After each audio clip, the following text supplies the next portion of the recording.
My पीडिया समाचार देख रहे हैं आप। मेरा नाम काजल तिवारी है। देखिए, आज का जो दिन है वो बिहार के सियासत के लिए बेहद खास है।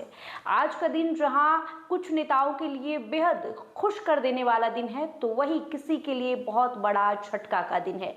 जी हां, आपको बता दें, उपेंद्र कुशवाहा के बेटे दीपक प्रकाश के लिए आज का दिन जो है वो बेहद झटका वाला साबित होने जा रहा है, क्योंकि दीपक प्रकाश एमएलसी नहीं बनाए जाएंगे।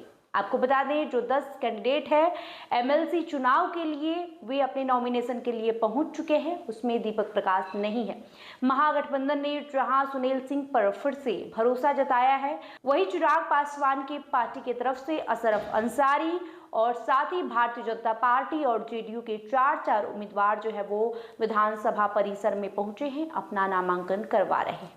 कहा जा रहा था कि दीपक प्रकाश मंत्री बन गए हैं तो वे एमएलसी बनाए जाएंगे, चूंकि बगैर किसी संवैधानिक पद पर रहे आप मंत्री जैसे बड़े पदों की जिम्मेदारी नहीं ले सकते हैं। 6 महीने के अंदर ही आपको किसी न किसी संवैधानिक पद पर जरूर रहना होता है। तो ऐसा कहा जा रहा था कि अगर उन्होंने शपथ ले लिया है तो उन्हें मंत्री जरूर बनाया जाएगा।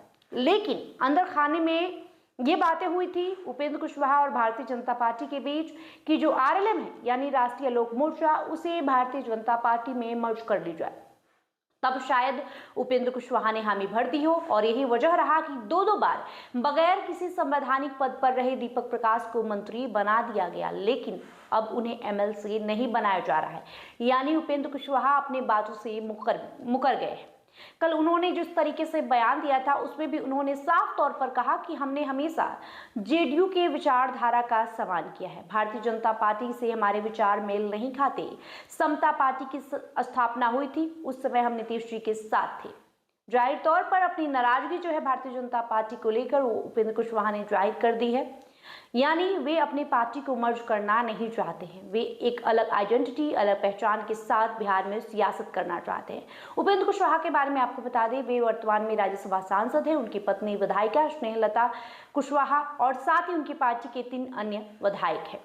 वहीं उनके बेटे दीपक प्रकाश को बगैर किसी संवैधानिक पद पर रहे सम्राट कैबिनेट में मंत्री पद का शपथ दिलाया गया था। वे अभी बिहार में पंचायती राज मंत्रालय संभाल रहे हैं, लेकिन अब ऐसा लग रहा है कि उनकी कुर्सी छीन ली जाएगी, क्योंकि वे एमएलसी नहीं बनाए जा रहे, वे अपना नॉमिनेशन नहीं करवा रहे।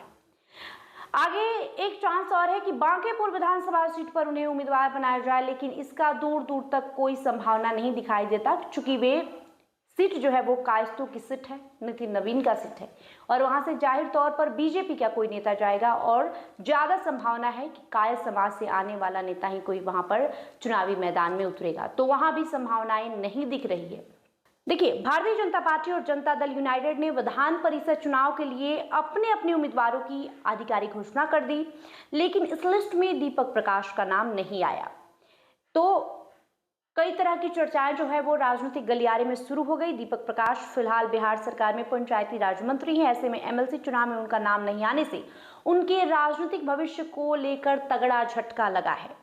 इस घटना के बाद एनडीए के भीतर सीटों के बंटवारे और सहयोगी दलों की भूमिका को लेकर भी चर्चाएं तेज हो गई है। आपको बता दें, दीपक प्रकाश फिलहाल बिहार विधानसभा या विधान परिषद किसी भी सदन के सदस्य नहीं है। संविधान के अनुच्छेद 164(4) के अनुसार कोई भी व्यक्ति बिना विधायक या विधान पार्षद बने अधिकतम 6 महीने तक ही मंत्री पद पर रह सकता है। इसके बाद उसे किसी एक सदन का सदस्य बनना जरूरी होता है। दीपक प्रकाश ने 21 नवंबर 2025 को मंत्री पद का शपथ लिया था और 22 नवंबर 2025 को पंचायती राज मंत्री का कार्यभार संभाला था। इस हिसाब से उनके 6 महीने का कार्यकाल 20 मई 2026 को पूरा हो चुका है। ऐसे में मंत्री पद पर बने रहने के लिए उनका एमएलसी चुनाव के जरिए विधान परिषद का सदस्य बनना बेहद जरूरी माना जा रहा था। हालांकि एनडीए की ओर से जारी उम्मीदवारों की सूची में उनका नाम शामिल नहीं किया गया। इसके बाद ही राजनीतिक गलियारों में ये चर्चा तेज हो गई कि आने वाले दिनों में उपेंद्र कुशवाहा के बेटे दीपक प्रकाश को मंत्री पद छोड़ना पड़ सकता है। इस मामले को लेकर सुप्रीम कोर्ट में भी एक याचिका दायर की गई है। याचिका में कहा गया है कि 6 महीने की संवैधानिक समय सीमा पूरी होने के बाद मंत्री पद पर बने रहना नियमों के खिलाफ है। अब इस पूरे मामले पर सबकी नजर टिकी हुई है। देखिए, एक और नेता, एक और चेहरा जो बगैर किसी संवैधानिक पद पर रहे मंत्री पद का शपथ लिया, वो चेहरा, वो नाम है निशांत कुमार का, जो कि पूर्व मुख्यमंत्री नीतीश कुमार के बेटे हैं। बिहार में स्वास्थ्य मंत्रालय जैसी बड़ी जिम्मेदारी संभाल रहे हैं, लेकिन वे जेडीयू कोटे से एमएलसी बनाए जा रहे हैं।